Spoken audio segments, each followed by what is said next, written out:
Оглашается резолютивная часть решения именем Кыргызской Республики, резолютивная часть решения по делу о проверке конституционности части 1 статьи 148 Гражданского процессуального кодекса Кыргызской Республики в связи с обращением Гушленко Константина Владимировича 26 мая 2026 года, город Бишкек. Конституционный суд Кыргызской Республики в составе председательствующего Осконбаева, судьи Айдарбековой, Бабукеева, Джолдошевой, Хасмалиева, Кадралиевой, Кадырбаева, Шашиналиева, пресс-секретаря Мамонталы Кызы с участием обращающей стороны Гушленко, его представителя по доверенности Алымкулова, сторона ответчика Осмонова Айдарбека Хасмалиевича, постоянного представителя Джоркинеша Кыргызской Республики в Конституционном суде, третьих лиц Молдубаева Алмазбека Талдыевича, постоянного представителя президента Кабинета министров в Конституционном суде, Абельдиевой Эльвиры Телековны, представителя Верховного суда по доверенности, Джаркумбаева Аязбека Долозбековича, постоянного представителя Министерства юстиции в Конституционном суде Кыргызской Республики, руководствуясь частями 1 и 2 статьи 97 Конституции, статьями 4, 17, 40, 45 Конституционного закона о Конституционном суде Кыргызской Республики, рассмотрел в открытом судебном заседании дело о проверке конституционности части 1 статьи 148 Гражданского процессуального кодекса Кыргызской Республики. Поводом и основанием к рассмотрению данного дела явилось обращение Гушленко, а также обнаружившаяся неопределенность в вопросе о том, соответствует ли Конституции оспариваемая норма.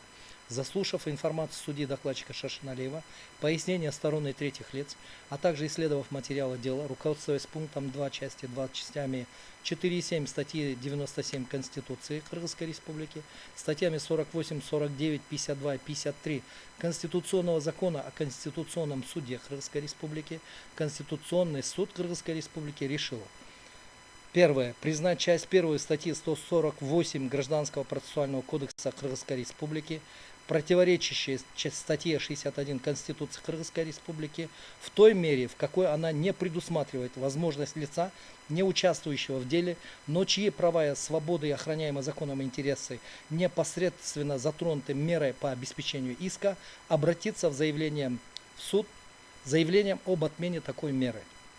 Установить, что до внесения соответствующих изменений в гражданское процессуальное законодательство суды общей юрисдикции обязаны исходить из конституционно-правового смысла настоящего решения и не вправе отказывать в рассмотрении заявления лица, не участвующего в деле, но чьи права, свободы или охраняемым законом интересы непосредственно затронуты мерой по обеспечению иска.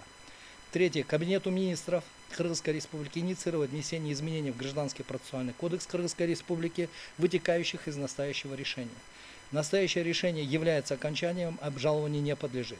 Обязательно для всех государственных органов, органов местного самоуправления, должностных лиц, физических и юридических лиц и подлежит исполнению на всей территории Кыргызской Республики.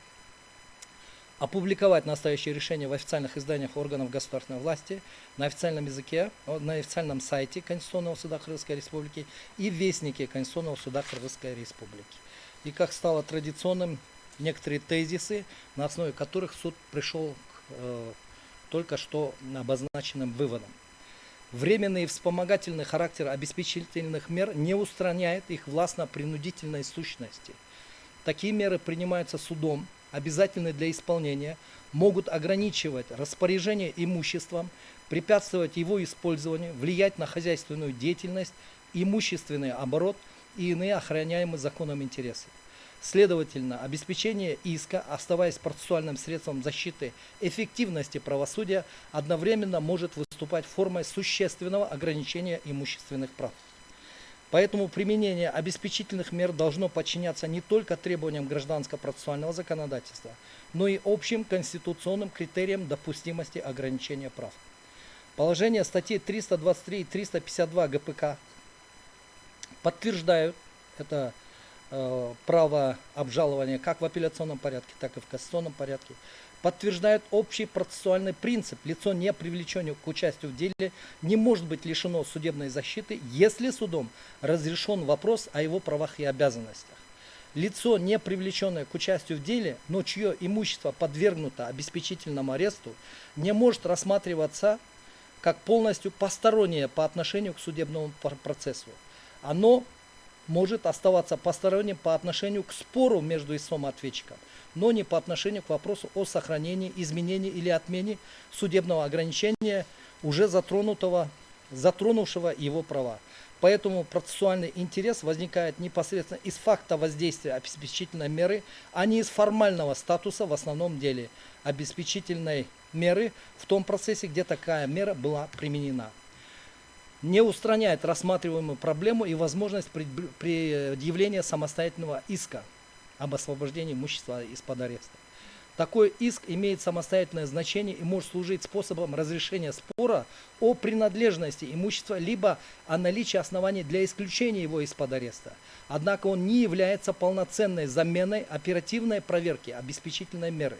Конституционный суд исходит из того, что процессуальная экономия, устойчивость обеспечительных мер и предотвращение необоснованного вмешательства посторонних лиц в гражданский процесс являются значимыми целями.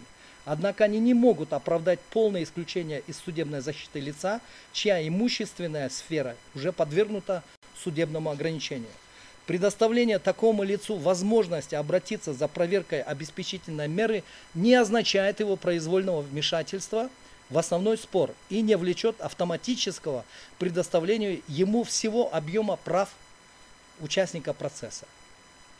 Его участие должно быть ограничено вопросом о судебной мере в той части, в какой она затрагивает его права, свободы и охраняемый законом интерес. Сущность решения понятна?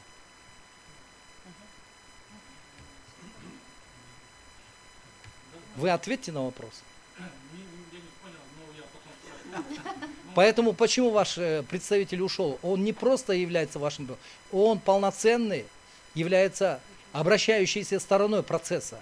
Поэтому он не имел права уходить отсюда в данном случае. Какой бы процесс или какое там обстоятельство в данном случае его толкнуло на это. Заседание Конституционного суда объявляется закрытым.